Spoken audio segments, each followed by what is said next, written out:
Добро вечер, стрекна вечер. Фудбалската светска антологија бележи голем број на познати фудбалски имиња, распослани широм меридијаните на земјината топка. Голем дел од нив ги полнеле со радост децении наназад, векови наназад фудбалските срца. Многу љубители, илјадници љубители, милиони љубители на фудбалот широм светот се радувале на потезите на големите фудбалски мајстори, плачеле на нивните грешки, се радувале на победите, тагувале после поразите. Сите овие фудбалски прикази на мајсторите на фудбалската игра се испреплетени и се поврзуваат со подими, падови, со убави моменти, со тажни моменти и така натаму. Еден дел од овие фудбалски мајстори остануваат за секогаш запишани на светлата страница од фудбалската игра, меѓутоа има и многу примери кога голем дел од нив завршуваат неславно и остануваат покриени со правот од фудбалската историја. Вечерашната емисија на петата димензија во спортот во рамките на проектот на Буревесник е посветена на еден легендарен фудбалски ас од минатиот век, од средината на 70-тите години, почетокот на 80-тите години. Тој е французинот Мишел Платини. Зошто токму вечерва, зошто токму ова 21 господово лето во месец јуни е посветено на овој врвен некогашен фудбалски мајстор? Причината е едноставна, бидејќи Мишел Платини е роден токму на денешен ден, 21 јуни 1955 година, во едно мало место кое се вика Жов, сместено, распослано некаде на североисточниот дел од Франција. Мојата фудбалска љубов кон Мишел Платини датира почетокот или можеби средината на 80-тите години, кога славниот француски ас направи еден за тоа време мегаломански трансфер и од Франција премина во Италија, односно потпиша договор за италијанскиот гигант Јувентус. Ова е дел од една моја приказна, патувајќи тие години во атрактивните делови на Северна Грција, пред се во околината на Солун, нели една традиција.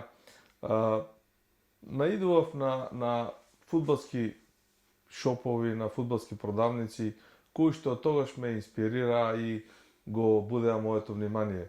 Во една таква прилика, моите роднини во Грција, од прво колено по мајка, сакајќи да ми угодат, шетајќи се така по убавите излози, ми понудија еден подарок да одберам, да ми остане така во едно трајно сеќавање и да ја задоволат мојата таа фудбалска страст.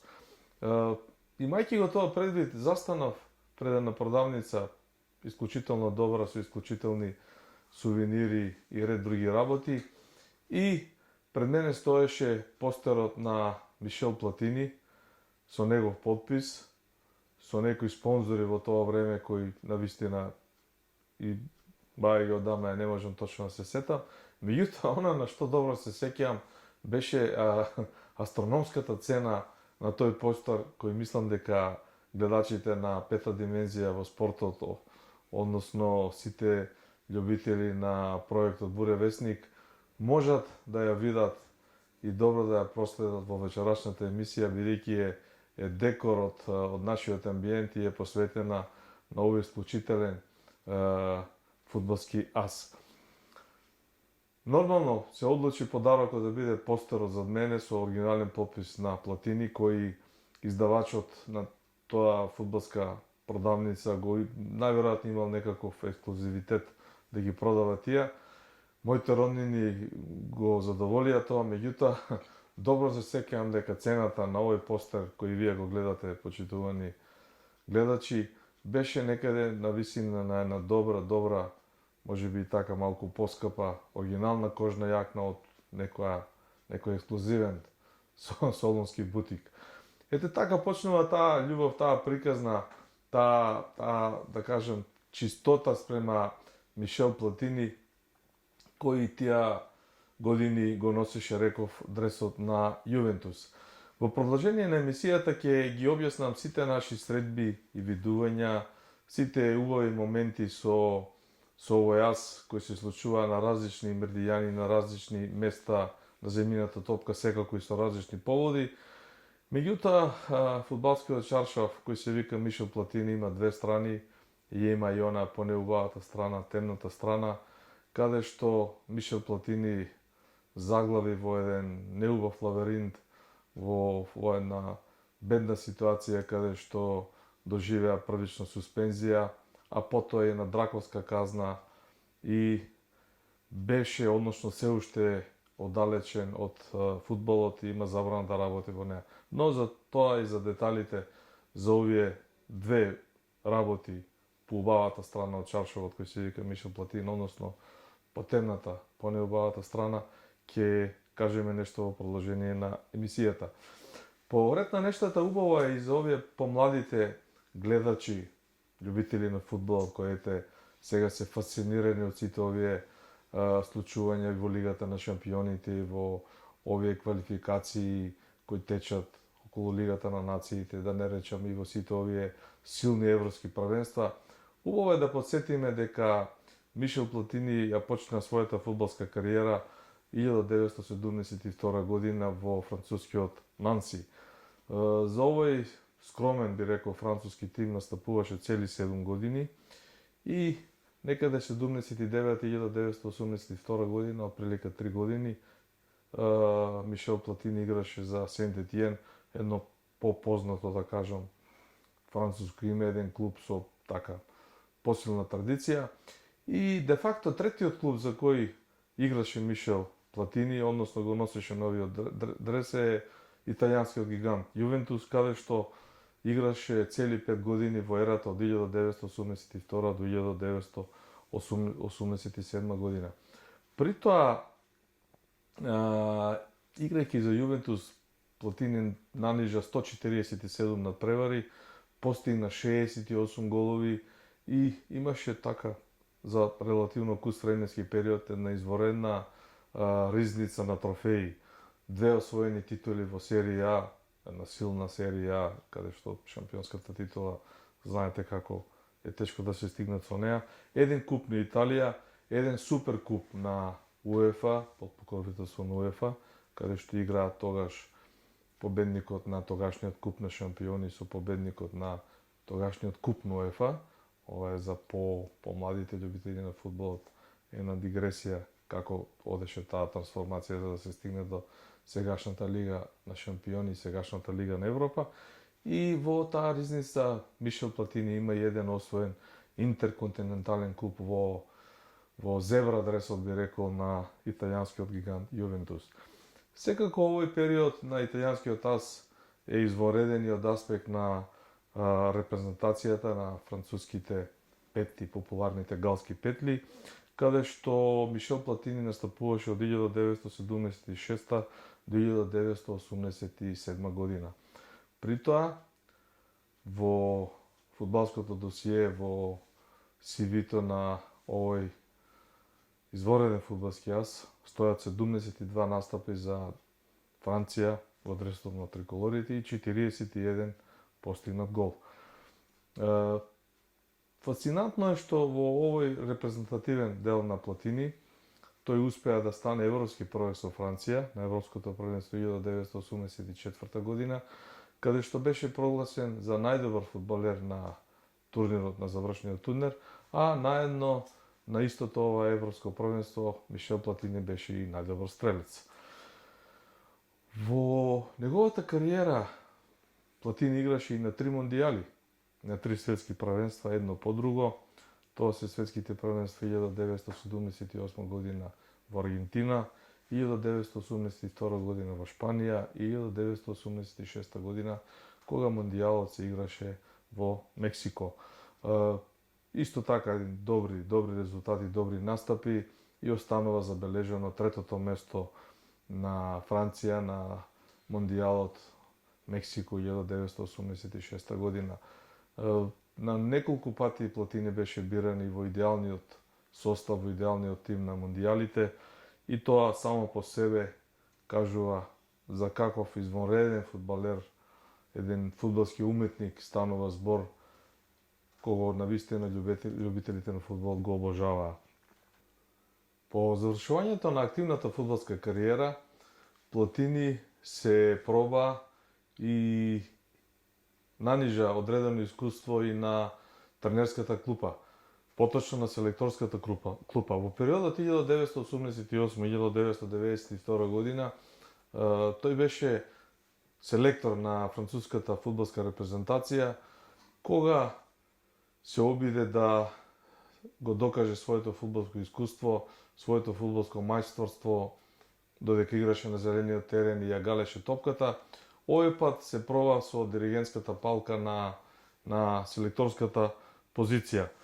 Меѓутоа, и тука беше таа негова работа, би рекол, побледа, не толку убедлива, не толку фасцинантна, за разлика од она што го прикажуваше ни својата фудбалска уметност кога активно играше на зелениот терен. Во наредните години Платини некако е полупасивен, односно повеќе се занимава со некои маркетиншки работи, меѓутоа се уште е актуелен, луѓето го паметат и останува како таков се до јануари 2007 година, кога апсолутно една маса, фудбалска маса, едно мнозинство, една позитивна енергија, една, како да кажем, фасцинантна позитивна енергија застанува за него и буквално го втурнува во кандидатурата за претседател на УЕФА. Секако тоа е една престижна функција, една работа која можеби многумина ја посакувале, меѓутоа останува забележано дека 2007 година во тој период, во јануари, Платини е избран на Конгресот на УЕФА само за 6-ти претседател на УЕФА и само по себе покажува дека од толку големи фудбалски мајстори, од толку врвни фудбалски имиња, од толку познати личности со голем фудбалски авторитет, сепак Мишел Платини успеа да ја помине таа кандидатура, да ги помине сите процедури и едноставно со поддршка на делегатите на УЕФА да биде избран за претседател на Европската фудбалска асоциација. На оваа позиција остана полни 8 години, значи некаде до октомври 2015 година. Меѓутоа, во овие 8 години де факто почнува и она темна страна. Јас дори ќе бидам и повеќе критичен кон мојот миленик, да не речам бедна страна, кога едно такво фудбалско име како Мишел Платини доаѓа во ситуација да се брани пред европската, француската, европската и светската фудбалска јавност, кога милиони и милиони негови обожаватели полека ги затвораат очите и ги бледеат сеќавањата на потезите на фудбалскиот мајстор, имајќи ги во предвид неговите, би рекол, чудни, непромислени и во најмала рака некоректни потези, за кои ќе кажам и нешто повеќе во наредниот дел од емисијата, кој предизвика суспензија од етичниот комитет на УЕФА, од спортските судови во Европа, во Лозана и така натаму, на 3-месечна суспензија и потоа забрана од 8 години за неработење во фудбалот. Пред да се занимаваме со малку повеќе со овој дел и да ги кажеме причините зошто сето ова вака се заврши за овој фудбалски јас, да се навратам на неколку средби од моите патувања, кога навистина сум го градел имиджот за Платини низ мојата новинарска кариера, низ моите новинарски текстови, кога сум пишувал за Платини како еден исклучителен ас, кога сум бил среќен да се фотографирам со него, да се поздравам, да земам автограм или да поразговараме накусо во зависност од околностите, просторот и местото каде сум бил со него. Нашата прва средба е навистина исклучително фасцинантна и помалку емотивна, а најискрено најчесто беше многу случајна. Тоа се случи за време на Мондијалот 1994 година во Америка, во мојот престој на западниот брег од Америка, односно на тој финален дел каде што во Лос Анџелос се играше надпреварот за третото место и секако финалниот надпревар во Пасадена. Таму бев прифатен и подржан од еден мој долгогодишен добар пријател од Штип, една уметничка душа кој некаде во Лос Анџелос, во Холивуд и на Беверли Хилс обстојува полни веќе можеби 40-50 години. Сакајќи да ми ги покаже белите камиња за кои испишан Холивуд, да ми ги покаже Сансет булеварот, булеварот на звездите, сите оние ритчиња убавени, да ме прошета едноставно, да ми го покаже театарот на уметноста, сето она што е олицетворение за тој Холивуд, со господинот Тодор Тошо Кукубајски. Тој е еден исклучителен уметник кој дизајнира, кој работи на сите тие уметнички работи во Холивуд. Ме зема и отидовме во еден ресторан, тоа беше француски ресторан, и Тошо, инаку мој комшија во Штип, долгогодишен комшија и фамилиарни пријатели, со кого живеевме долги години и долги поколенија, ме однесе во францускиот ресторан без да ми каже и да ми навести дека целокупниот дизајн во тој француски ресторан, дури и логото на ресторанот и сето оно што е внатре, почнувајќи од столовите, масите, ѕидовите, сликите, е негово дело. Влеговме во ресторанот, седнавме, нарачавме една пијачка, нешто да каснеме. Господин Тошо Кукубајски е маестро за тие работи, оставив сето тоа да оди под негова контрола и не помина ни половина час, може би и помалку, на вратата се појави од ресторанот Мишел Платини. Јас останав со отворена уста возбуден, постанувам од масата, го влечам Тошо за раката и викам: Тошо, еве го Платини. И ја ми вика: Мишко, а Платини, кој е Платини? Французин ли? Викам: Тошо, Платини е најпознат француски фудбалер, репрезентативец. Па нормално е да дојде во француски ресторан, Мишко. Те молам: ма Тошо, не знаеш колку е он славен познат. Седи, газата е мој пријател, ќе се видиме со човекот. Платини седна карши нашата маса, беше со француски новинари. Тоа го дознав кога му придовме благодариќи на газата на ресторанот. Или беше еден од собствениците, шеф менаџер, сега тоа се детали, не е ни толку битно. Платини стана од масата, застана, разговараше со нас двајцата скоро 10 минути.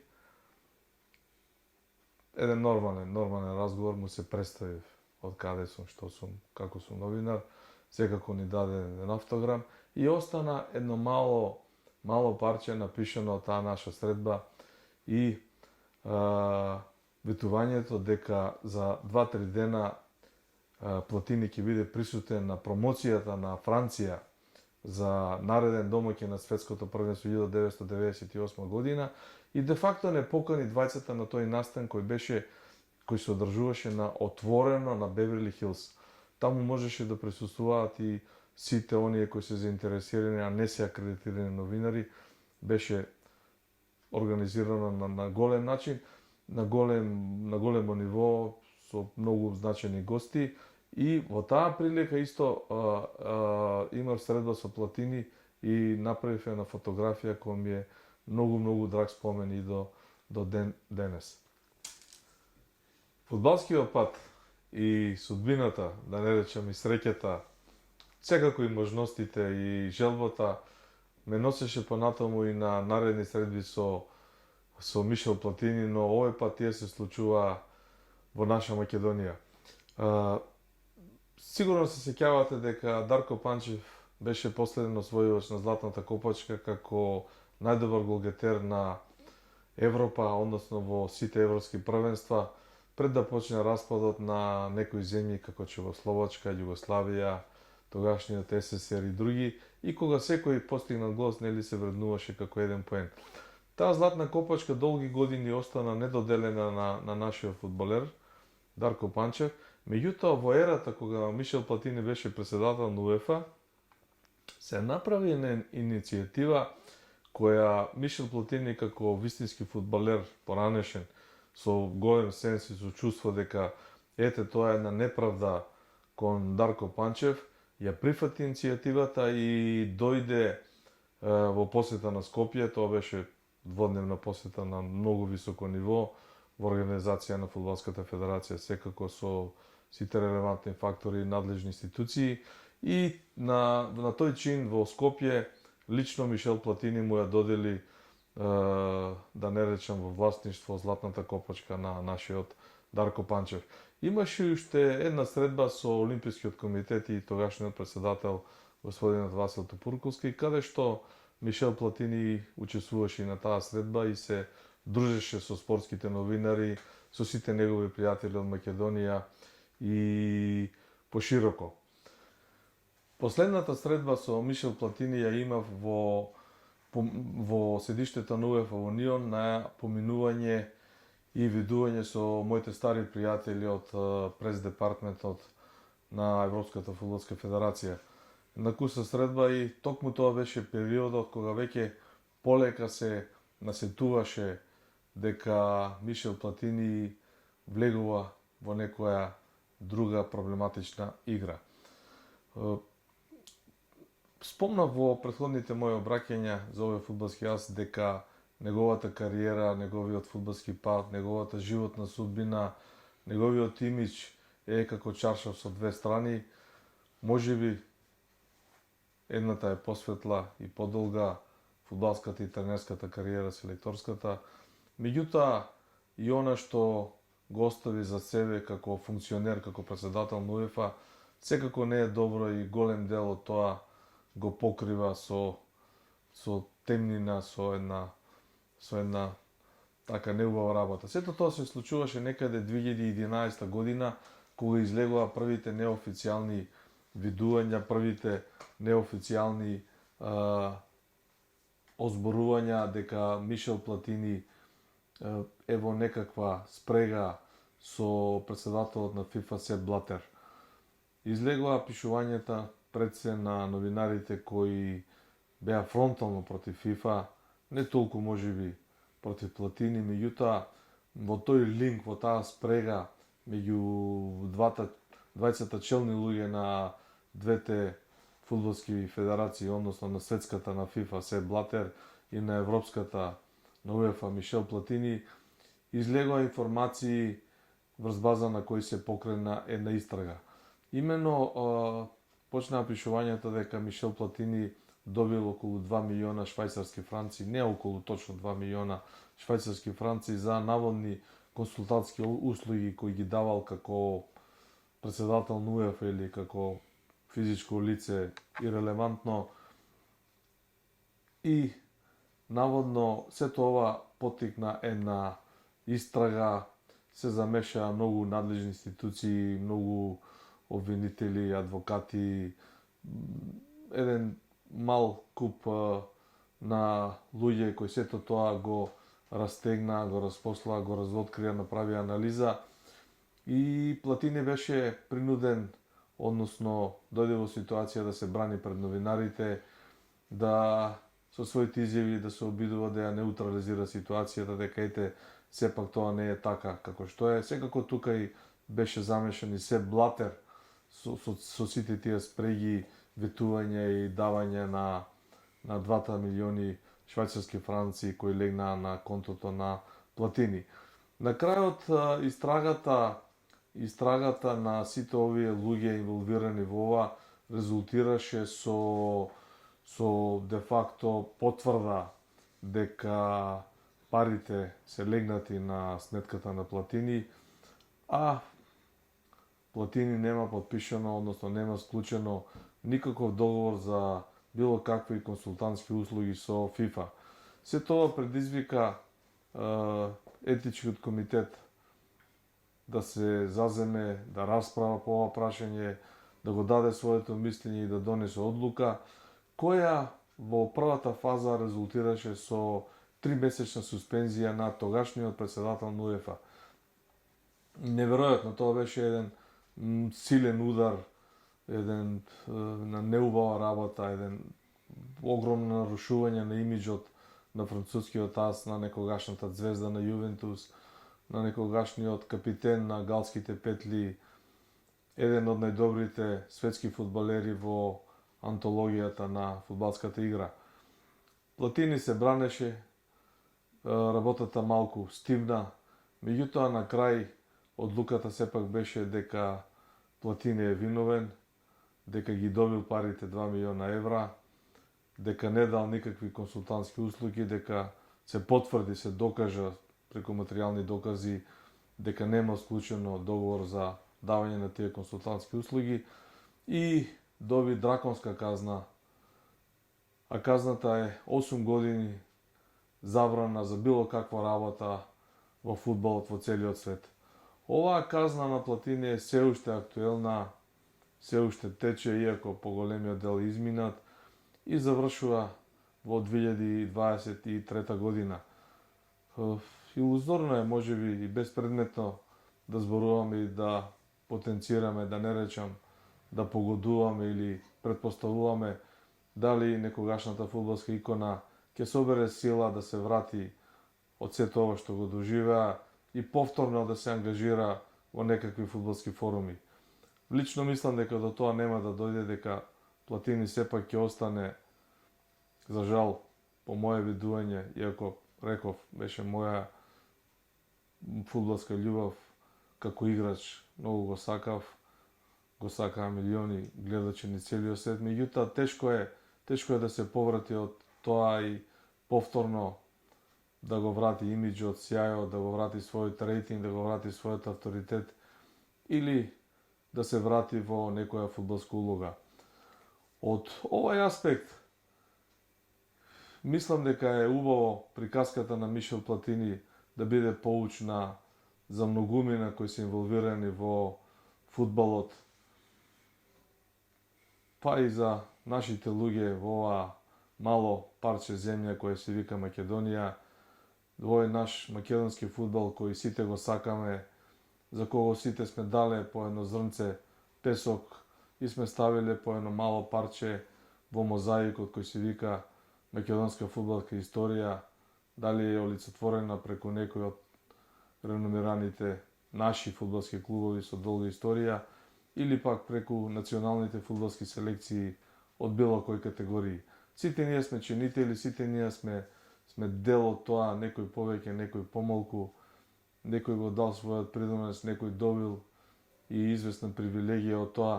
Меѓутоа, на равоучение од приказката на Платини, дека фудбалската игра, фудбалската кариера, фудбалскиот животен пат не дозволува импровизација, не дозволува нечисни игри на сметка на тој грб, не дозволува играње мајтап со фудбалските навивачи. Тоа треба секој да го знае, без разлика дали сега е се уште активен фудбалер, седи во некоја фотелја, дали е тоа во некој клуб или во фудбалската федерација или во некои фудбалски форуми, и дали заработува од тоа или го работи волонтерски, и тоа е релевантно. Меѓутоа, сите треба да внимаваат дека условно кажано казната на фудбалскиот народ може секако да го стигне. Денеска си славен, денеска си звезда, денес те сакаат, ти удираат по раменјата, се радуваат на тебе. Утре, како што е случајот на Платини, ако дојдат тие нечисни работи, ако се докажат дека некој ја злоупотребил својата функција и се нашол во ситуација да се брани пред истражните органи на нашата држава, секако дека не може да биде помилуван или како да кажам, не може да избегне таа сенка на нечесност и да остане без јавна осуда, без оглед, не сакам да претпоставувам за драконски казни од типот на Платини, забрана на 8 години. почитувајте ја приказката на Мишел Платини, сакајте го фудбалот, давајте се во него, земајте од него и на крајот внимавајте да останете под светлото на рефлекторите, а не да бидете покриени со фудбалскиот прав кој остана црни дамки за себе. Добра ноќ и се гледаме на 28 јуни во средната наша емисија следниот вторник во 20:45 часот со петата димензија во спортот во проектот на Буревесник.